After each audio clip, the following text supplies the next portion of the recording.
साथियों नमस्कार। आज हम आपको 26 जनवरी 2023 का वो कार्यक्रम दिखा रहे हैं जिसे हमारे आरटीओ ऑफिस में संपन्न हुआ। 26 जनवरी 2023 में ऐसा क्या विशेष है जिसे हम आज विशेष तौर पर पेश कर रहे हैं? जी हाँ, इसमें कोई खास विशेषता है और उस विशेषता को हम आपके लिए आज बताने वाले हैं। हर वर्ष की तरह और 26 जनवरी हो या 15 अगस्त, हर कार्यक्रम की तरह इस कार्यक्रम में भी श्री एम.एल. छापरिया जी ने अपनी कविताएं सुनाई। मगर विशेष बात यह है कि ये पूरा कार्यक्रम ही संचालित हुआ है श्री छापरिया जी के द्वारा। इन्होंने राष्ट्रगीत गाया, इन्होंने कविताएं सुनाई, हमारे देशभक्ति से ओतप्रोत। लेकिन इन्होंने एक विशेष बात क्या की है कि द्वापर युग से लेकर हमारे कलयुग तक की कड़ी जोड़ने वाली एक ऐसी कविता बनाई है जिसके माध्यम से हमें कोहिनूर के बारे में जानकारी मिली। कोहिनूर वो हीरा है जिसके ऊपर कई बार फिल्में भी बनाई गई और आज भी भारत देश उस कोहिनूर को लाने का प्रयास कर रहा है।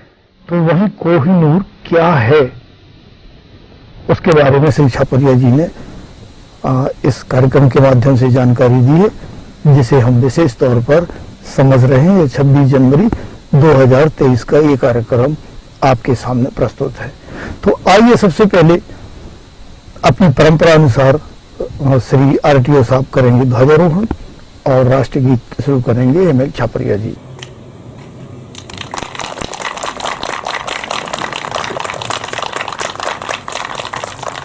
राष्ट्रगान शुरू करेंगे।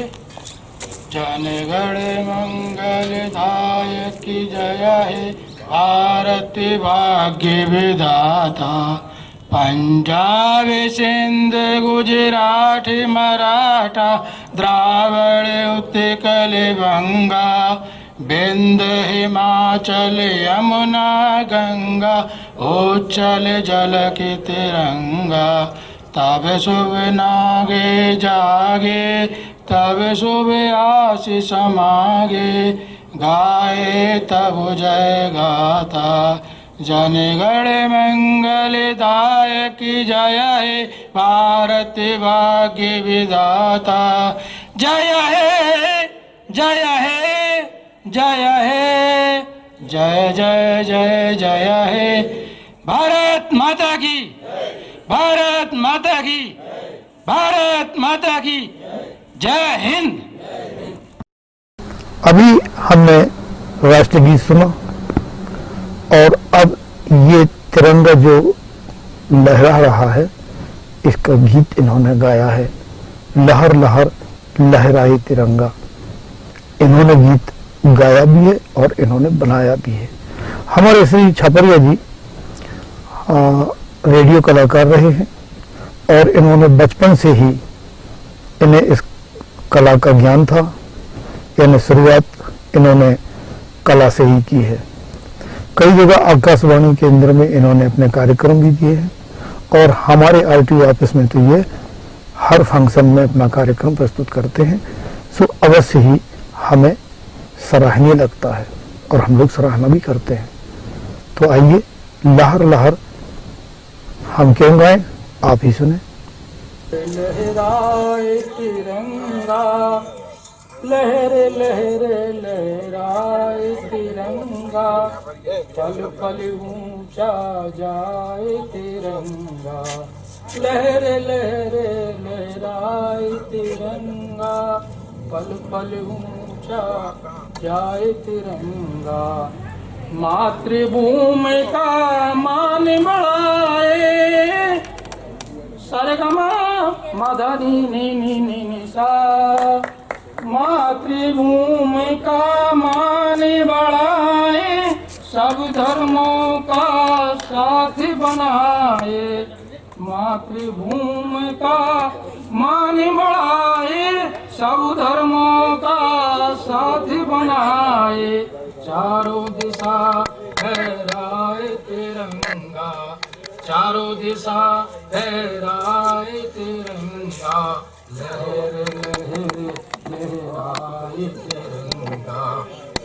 अड़ू तोप मिसाइल चमके, अड़ू तोप मिसाइल चमके, हर सैनिक का भुजबल फड़के, विजय जीत का गान तिरंगा, विजय जीत का गान तिरंगा। लहर लहर लहराए तिरंगा।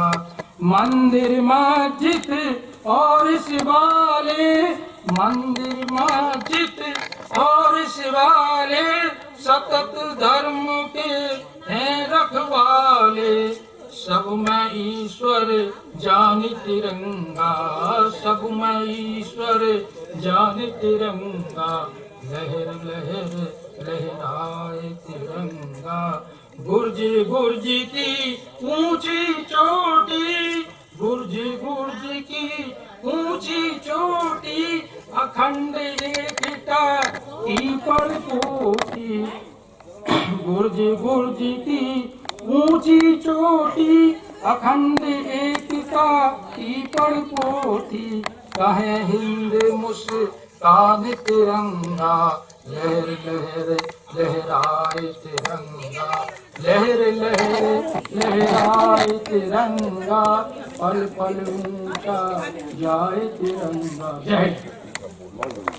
इस तिरंगे का, इस तिरंगे का तहे दिल से सम्मान करो, इस तिरंगे का तहे दिल से सम्मान करो। आओ मिल कर के वीरों का गुणगान करो, इस तिरंगे का। लक्ष्मीबाई ने अंग्रेजों से लोहा लीना, मरती दम तक तात्या टोपे ने साथ देना। इस वतन के लिए उठी तलवार का सम्मान करो। आओ मिल कर के वीरों का गुणगान करो। भगत सिंह चंद्रशेखर आजाद हुए, भारत माता के लिए कई वीर कुर्बान हुए। सत्य हिंसा पे चले गांधी का सम्मान करो।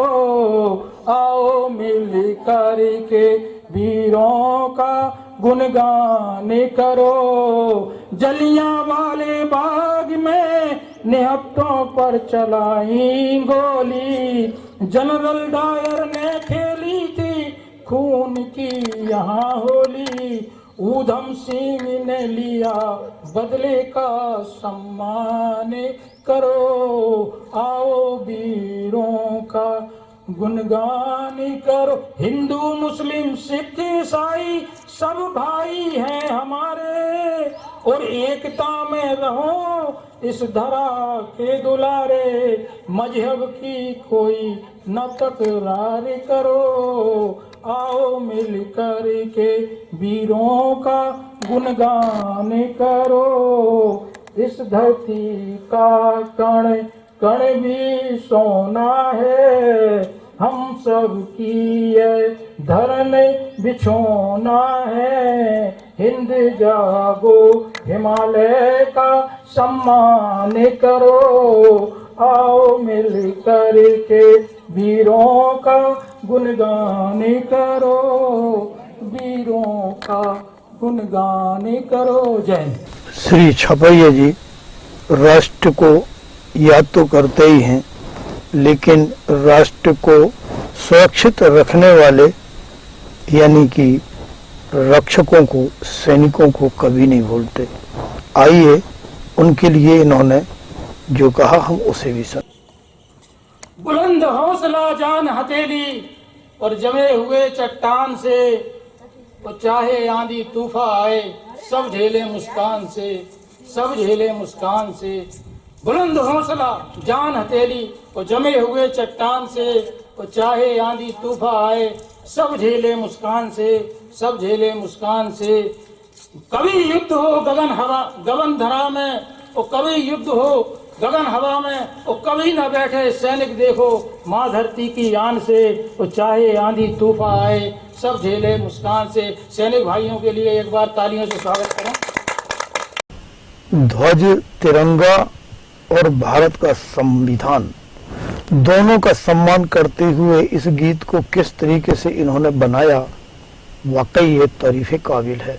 मैं तारीफ क्या करूं, सुनिए आप इसे। अपना बड़े जतन से लिखा है अपना भारत का संविधान, और ध्वज तिरंगा का हम सबको करना है सम्मान, ध्वज तिरंगा का हम सबको करना है सम्मान। सर्वधर्म सद्भावना को कायम करके चलना है, ऊंच नीच और भेदभाव पर देना नहीं तुम ध्यान, ऊंच नीच और भेदभाव पर देना नहीं तुम ध्यान।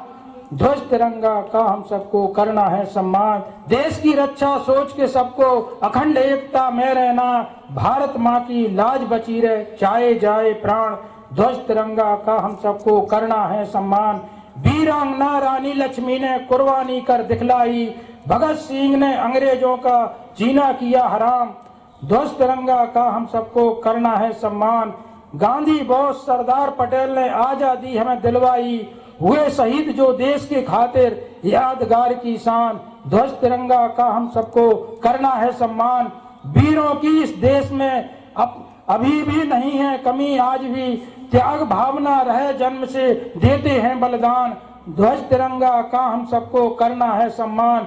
देशद्रोही को इस पृथ्वी पर अधिकार नहीं है जीने का, कहें हिंद सब मिलकर रहना रखना एक कमान। ध्वज तिरंगा का हम सबको करना समझें। वो घड़ी आ गई है जिसका आप और हम बेसब्री से इंतजार कर रहे हैं। जी हाँ, कोहिनूर, कोहिनूर यानी हीरा की कहानी। भगवान श्री कृष्ण को जब चौथ का चंद्रमा देखने पर एक चोरी का इल्जाम लगा था, वो इस पंतक मणि, और वही इस पंतक मणि जो है हमारे कोहिनूर के नाम से आज जानी जा रही है। इसकी पूरी कहानी कहां से कहां तक पहुंचा और आज की स्थिति क्या है, तमाम जानकारियां हम इस गीत में छापरिया जी के माध्यम से सुनते हैं। हमारा आपसे अनुरोध है कि इस गीत को स्किप न करें, पूरा सुने, क्योंकि इसमें बहुत ही महत्वपूर्ण जानकारी, दो युगों की जोड़ने वाली जानकारी है। जैसे मैं एक छोटी सी बात आपके सामने रख दूं, हमारे सागर में जामवंत जी का एक स्थान है। मैं तो नहीं आपको बताऊंगा, आपको जानकारी हो तो आप हमें जरूर बताएं कमेंट करके कहाँ है। और जामवंत की चर्चा मैं इस समय इसलिए कर रहा हूं कि वो जो कोहिनूर था उस समय जामवंत के चंगुल से भगवान श्री कृष्ण ने छुड़ाया था। आज हमारा भारत देश विदेशियों के यहाँ से ला रहा है, ठीक है ना। तो ये कहानी मैं आपके सामने छापरिया जी के माध्यम से रख रहा हूँ। पूरी कहानी देखें, पूरी कहानी सुने और बताएं कैसा लगा आपको। कोहिनूर हीरा का सभी ने नाम सुना होगा, उसका इतिहास नहीं सुना होगा, वो आज आपके समझ कहीं से भी उसको प्रस्तुत किया जाए। प्यारे भारत देश का, प्यारे भारत देश का हीरा है कोहिनूर, और करूं क्या तारीफ में सदियों से मशहूर। हीरा है कोहिनूर हमारा भारत का उजियारा, सूर्यदेव की करी तपस्या सत्यजीत भक्त भारी, हो करके प्रसन्न मग्न हो मणि दान दीनी प्यारी। दई मणि प्रसेन वीर को करी यश की असवारी, बियाबान जंगल झाड़ी में मौत सिंह से कर डारी। आया जामवंत एक खास देखी सनी खून से लाश, पहुंचा भुजा दाहिनी पास ले मणि भगा। क्या हुआ भाई, आपको अभी इतना में समझ में आया। सत्यदीप करके एक भक्त था, उसने सूर्यदेव की तपस्या इतनी की कि उसको मणि जो है दान में दिए सूर्य भगवान ने, और वो अपने भाई, उसका भाई जो है वीर था, आगे आपको समझ में आ जाएगा। और उसकी सिंह द्वारा मौत हुई। और वो जो मणि जो है जामवंत लेते हैं। आया जामवंत एक खास देखी, सनी खून में लाश पहुंचा, भुजा दाहिनी पास ले मणि भगा। मन में भारी खुशी मनाई, अपनी गया गुफा में आई, बेटी जामवंती ने पाई, लई कंठ लगा। पलना में लटकाई मणि जब, देखा अजब नजारा, महाघोर उस अंध गुफा में फैल गया उजियारा। चौथ चंद्रमा का लगा श्री कृष्ण को दोष, मणि चुराई मोहिनी हुआ कठिन अफसोस। कीनी खोज मुरलिया वाले मणि का भेद निकारा। श्री कृष्ण और जामवंत में छिड़ गई विकट लड़ाई है। तो दिना गए 27 बीत के, विजय न हरगिज पाई है। जामवंती संग ब्याह रचाया, मणि गले पहनाई है। शत्रुजीत सुता सतभामा पुरी द्वारका आई है। लेके मणि कृष्ण भगवान, दीनी सूर्यदेव को आन, हृदय करण वीर को दान, लव कवच बना। अर्जुन दीने युद्ध रचाए, घायल दीने करण गिराए। मुख में भगा गीद दबाए, जब जूझ ठना। गिरी धरा पर मणि शिरोमण, उड़ गए गीद बिचारा। खान गोल कुंडा के अंदर, बीते बरस हजारा। और वो मणि जो है गोल कुंडा में गिरी, वो हजारों वर्ष तक बांटनी। हुक्का में हुक्का में जड़वा लई, आई बहादुर काम, स्वयं मन तक उस मणि का रखा हीरा नाम। नादर साय लूट के ले गओ अरब विदेशी वारा। साय सुजा काबुल से आया, संग में बेगम सुल्तानी। सिख सूर रणजीत की लई शरण दहशत मानी। कब्जा कर कोहनूर के ऊपर करी खड़ग सिंह निगरानी। लाल सिंह हीरा सिंह मर गए, कर हीरा पे कुर्बानी। मन रणजीत सिंह ने भाया, अपनी पगड़ी में बंधवाया घोड़ा। कर सूदन में लटकाया शोभा दीना। रण में लड़ाई चलाए भाला, दाई भुजबल में कस डाला। कट्टर वीर भारती वाला जो हर दीना। सन 1839 काल के गाल सुधारा, और जगन्नाथ मंदिर हीरा बिन सूना धर्म हमारा। बली राम की ना तिलक, राज किया लाहौर। मारे गए विद्रोह में हीरा के सिरमौर। छोटे कुंवर दलीप सिंह ने राज का काज संवारा। सन 1849 में हीरा लंदन में आया। गौ रानी विक्टोरिया रानी बड़े स्वागत से चाया। कारीगर होलैंड से आया, उस हीरे को कटवाया। एलिजाबेथ ताज के अंदर बीच सामने जड़वाया। इसकी 1.5 इंच लंबाई, चौड़ा 1.25 इंच बतलाई। रह गई 1 इंच मोटाई पैमाने में। हीरा जे कोहनूर कहाया, लाखों दिल वालों ने चाया। किस्सा लिखा पढ़ा हम गाया दरसानी में। हक हमारा है हीरा पे, ना कोई करे दवाया। और सोहन लाल कहे भारत का है गुलगुले सितारा। जय हिंद। और अब बारी है खेल विभाग की। हमेशा प्रस्तुत करते रहे हैं खिलाड़ियों का उत्साह वर्धन हमारे श्री छापरिया जी। आज भी जानकारी दे रहे हैं किसने क्या खेला, कैसे खेला, कितनी उम्र में खेला, क्या खेला। इस खेल के बारे में आइए सुने छापरिया जी से।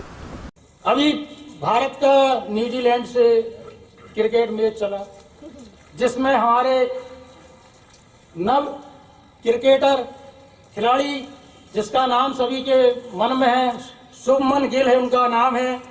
139 गेमों में उन्होंने डबल सेंचुरी मारी है। तरह तालियों से स्वागत हो। जिनकी आयु 23 वर्ष 132 दिन की है, और ऐसी कम उम्र में कारनामा करने वाले वे 5 में द्वितीय शतक लगाने वाले खिलाड़ी बने। द्वारा से भी तालियों का स्वागत करेंगे। हमारे आरटीओ ऑफिस की जानकारियां हमेशा छापरिया जी प्रस्तुत करते रहे हैं, या यूं कहें ये वार्षिक लेखा जोखा ये प्रस्तुत करते हैं, क्योंकि इनमें बहुत अच्छी जानकारियां होती हैं जनहित में, जो लोगों को, जैसे मान लो समाधान योजना या कोई और योजना आ रही है तो कैसे उसको करना है, कैसे हमको उसका लाभ लेना है, ये तमाम जानकारियाँ, कितना हमारा व्यय हुआ, कितना आय हुई, हमारा ऑफिस किस स्तर पे है, ये तमाम जानकारियाँ हमेशा देते आए हैं। लीजिए इस समय भी आप इनकी जानकारियाँ प्राप्त करें हमारे श्री छापरिया जी के द्वारा। सीएम हेल्पलाइन के अंतर्गत हमारे कार्यालय में जो भी शिकवा शिकायत आती है उसका तत्काल कार्यालय के कर्मचारियों अधिकारियों के द्वारा निराकरण किया जाता है और उसमें थोड़ा और रुचि दें। अभी इस वर्ष तत्काल में बी ग्रेड में आए हैं, फिर भी जो है सभी लोग तालियों से स्वागत करें सभी कर्मचारियों। मुख्यालय के आदेश अनुसार वाहनों पर बकाया करके उसमें शास्त्री पर 100% छूट प्रदान की गई है। जिन लोगों ने अभी लाभ उसका नहीं लिया है वो भी ले सकते हैं। पिछले दिसंबर तक 150 गाड़ियों का क्रियान्वयन किया गया है, उसका निराकरण किया गया है। उसके में हमारे कार्यालय को 55 लाख के ऊपर राजस्व प्राप्त किया है, जो हमारे साहब के माध्यम से कर्मचारियों के माध्यम से हुआ है। तो तालियों का स्वागत करिए। अगर हम कहें कि 2023 के इस 26 जनवरी के कार्यक्रम में विशेष क्या है, तो एक विशेषता है जो हमारा उत्साहवर्धन करती है। हमें खुशी मिलती है कि हमारे सलाहकार बंधु या इनको एजेंट आरटीओ के सलाहकार कह सकते हैं, उनमें से हैं एडवोकेट श्री किशन सेन जी, जिन्होंने मंच पर आकर और प्रस्तुति दी जो बहुत अच्छी लगी। इनने संक्षिप्त में जो कुछ भी कहा, कम शब्दों में बहुत कुछ कहा है। क्या कहा है आप खुद ही सुन लीजिएगा। मैं सभी हमारे वरिष्ठ अधिकारी एवं साथी भाई शुभकामनाएं देना चाहता हूं। इस दिन के लिए हमारे अनेक शहीदों सभी समुदाय के लोगों ने बलिदान दिया है, जिसके बाद हमें ये स्वतंत्रता प्राप्त हुई है। और भारत का संविधान विश्व का ऐसा संविधान है जिसमें मतलब कई देशों से लिया गया है और उसके जो अच्छी चीजें हैं उनको समाहित करके भारत का संविधान बनाया गया है। इसमें प्रत्येक व्यक्ति को स्वतंत्रता का अधिकार दिया गया है, कहीं भी जाके व्यवसाय करना, अपने विचार व्यक्त कर सकता है। एवं भारत वो देश है जहां पे कोई भी आविष्कार हुआ है तो वो भारत से सुचारू हुआ है। गणतंत्र दिवस की इस मधुर वेला पे सभी को हृदय से बधाई देता हूं। धन्यवाद। हमारी आपसे विनम्र प्रार्थना है कि अब ARTO साहब श्री गौतम जी हमारे लिए कुछ जानकारी देने वाले हैं। वो जानकारी है हमारा देश कैसे स्वतंत्र हुआ और किस प्रकार से संविधान बना, क्या सोच के बना, किन लोगों से सलाह से बना, ये तमाम जानकारियां और हमें उनका कैसे सम्मान करना चाहिए, कैसे इज्जत रखना चाहिए, क्या करना चाहिए, ये जानकारियां श्री गौतम जी हमको दे रहे हैं। तो आपसे एक रिक्वेस्ट है, प्रार्थना है, कृपया इसको न तो स्किप करें और ना ही बीच में गुलशोर करें, क्योंकि गुलशोर करने से ध्यान बंटता है और बात को समझ में नहीं आती है। आप समझने के लिए तैयार होइए। गौतम जी ने बहुत कुछ कम शब्दों में कहा है। क्या कहा है गौतम जी ने, आइए सुने। आज जो है, आज का जो दिन है बहुत ही पावन दिन है। आज ही के दिन 26 जनवरी 1950 को हमारे देश का संविधान पूर्ण रूप से लागू हुआ था। आज के दिन ही हमारा जो देश का जो कानून बना था, जो भी हमारा देश का किन नियमों के आधार पर, किन नियम अधिनियमों के आधार पर संचालन होगा, उसका पूर्ण रूप से लागू हुआ था। इसके पूरा हमारे देश में जो कानून थे अंग्रेजों के ज़माने से या और भी पुराने ज़माने जो चले आ रहे थे, उनके आधार पर हमारे देश के कानून का संचालन हो रहा था, चाहे 1935 का अधिनियम हो या उसके बाद के हों। लेकिन 26 जनवरी 1950 से पूर्ण रूप से अपने देश का कानून लागू हुआ है, जिसको बनाने में हमारे देश के जो राजनेता थे उन्होंने काफ़ी योगदान दिया और लगभग 1946 से इसकी प्रक्रिया प्रारंभ हो गई थी और इसके कुछ प्रारूप तो नवंबर 1949 में ही लागू हो गए थे, लेकिन पूर्ण रूप से नहीं हो पाया था।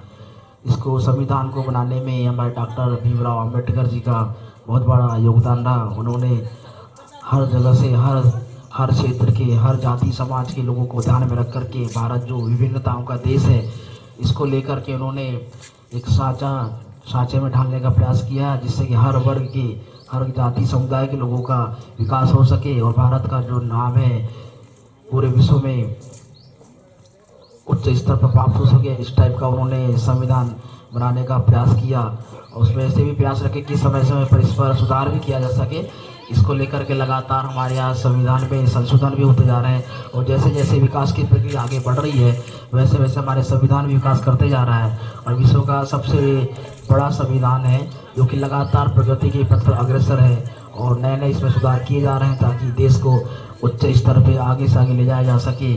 जैसे हम सभी आज के दिन पे जो भी हमारे संविधान निर्माता थे ऐसे लोगों को हम नमन करते हैं और आज़ादी जो देश को हमारी आज़ादी दिलाई ऐसे लोग को हम लोग आज शहीद लोगों को आज नमन करते हैं, उनके प्रयासों को याद करते हैं कि आज उन्होंने जो प्रयास किया इस वजह से आज हम ये दिन देख पा रहे हैं। नहीं तो काफ़ी 200 साल की गुलामी चली उसके बाद ही हमको दिन देखने मिला है। तो इसका हम सभी लोग सम्मान करें, आदर करें, इसको महसूस करें कि हमें कितने प्रयत्नों के बाद कितने लोगों की जानों की देने के बाद ये दिन देखने को मिला है। इसको अपने याद रखें और इसका सम्मान करें।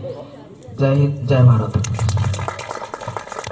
और अब आइए सुने हम श्री सुनील कुमार शुक्ला जी से, माननीय श्री आरटीओ साहब से, जिन्होंने संविधान क्यों बनाया गया और हमारे अधिकार क्या हैं, कर्तव्य क्या हैं, इन पर इन्होंने चर्चा की और कर्मचारियों को एक ऐसा मार्गदर्शन दिया जिससे कि हमारे कार्यालय का नाम सर्वोपरि हो। किस तरीके से इन्होंने समझा कर कहा। आप सभी को गणतंत्र दिवस की हार्दिक शुभकामनाएं। मेरे प्रिय साथी गौतम जी एवं मेरे समस्त कर्मचारी साथी, आज हम सब हर वर्ष की भांति गणतंत्र की वर्षगांठ मनाने के लिए इस अवसर पर एकत्र हुए हैं।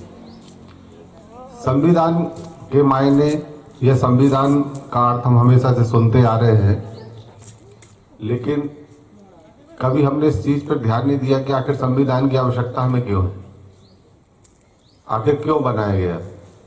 भारत एक ऐसा देश था जिसकी मिसाल दुनिया में कहीं भी नहीं है। इतने सारे जाति, धर्म, पंथ, संप्रदाय को मानने वाले लोग एक साथ, उनको एक रास्ते पर अग्रसर करना किसी भी शासन के लिए संभव नहीं था।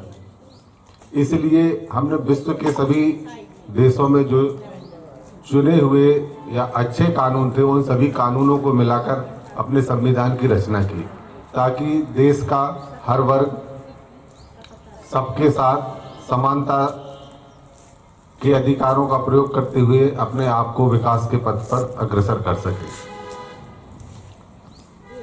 इस संविधान में हमारे लिए बहुत सारे अधिकार दिए गए हैं और उन्हीं के साथ ही बहुत सारे कर्तव्य भी हमें बताए गए हैं।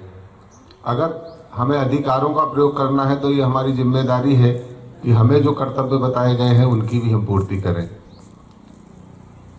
कर्मचारी के रूप में हमारा ये कर्तव्य है कि हमारे कार्यालय में जो भी लोग कार्यालय की सेवाओं का लाभ उठाने के लिए आते हैं या जिन्हें हम अपना उपभोक्ता कहते हैं कार्यालय के, उनको सेवा हम तात्कालिक रूप से पारदर्शिता के साथ उस समय पर उपलब्ध कराएं। जब वो हमारे ऑफिस में आए तो उसको ये महसूस ना हो कि यार दूसरे ऑफिसों जैसा हाल है, इधर भी अपना ऑफिस कुछ अलग हो। जो भी नया आदमी आए या जो भी अनजान आदमी आए, जो भी हमारे सलाहकार लोग लेके आते हैं, सभी के साथ सज्जनता के साथ, संयम के साथ और जितना हम तीव्रतम उसका काम कर सकते हैं वो काम करना है, बिना किसी को परेशान किए हुए अनावश्यक। यदि कोई कमी है तब तो हमें उसको लौटाना ही पड़ेगा, लेकिन हमारी कोशिश ये रहे कि अनावश्यक रूप से वो व्यक्ति परेशान ना। तो धीरे धीरे हमारी छवि अपने आप ही अच्छी हो जाएगी, क्योंकि आप माने या ना माने हमारा विभाग वो विभाग है जो सबसे तीव्र सेवा देता है। अभी किसी दूसरे विभाग से हमारा कंपैरिजन करना है या सामूहिक रूप से अपन उचित ना उसको माने, लेकिन ये बात आप भी महसूस करते होंगे जब आप दूसरे विभागों में काम कराने जाते होंगे।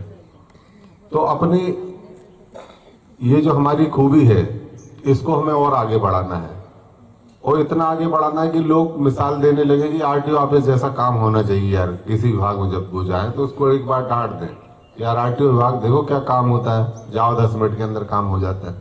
तो इस तरफ हमें बढ़ना है। धन्यवाद।